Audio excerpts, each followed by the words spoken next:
Дали власта ја злоупотребува вонредната состојба за да изврши предизборен подкуп со третиот сет економски мерки кои треба да тежи 355 милиони евра, предвидени се финансиски средства за речиси сите граѓани. Предизборно со пари на граѓаните власта ќе ги полни џебовите на земјоделците, по 150 евра еднократна помош ќе добијат социјалните случаи и невработените, ќе се делат и ваучери од по 100 евра за летување во домашните летувалишта, плюс домашна картичка од 50 евра за оние со плата до 16.000 денари. Дали оваа помош искрена или само обид за умилкување кај гласачите, експертите велат дека вонредната состојба пред се е противзаконски продолжена за владачката СДСМ да се обира да дојде повеќе гласови на парламентарните избори. Аналитичарот Александар Даштевски за Алфа вели дека со ова власта потврдува дека сака брзи избори во време на пандемија, што не е препорачливо.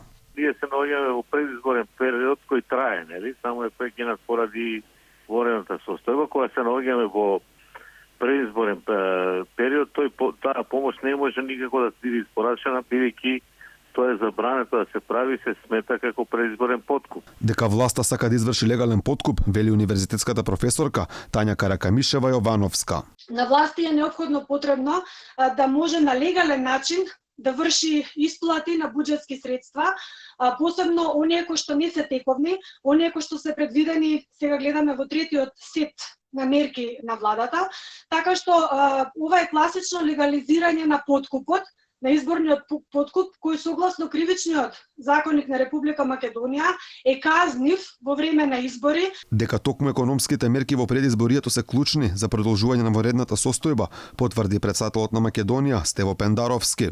Причина за ваквата одлука е потребата од имплементирање на економско-социјалните мерки за ублажување на последиците од пандемијата, кои веќе сега се чувствуваат како резултат на фактот што огромен број фирми не работеа и се уште не работат. Инаку владата го донесе ребалансот на буџетот, со кој се предвидени овие финансиски средства со кои власта предизборно ќе дели државни пари на граѓаните.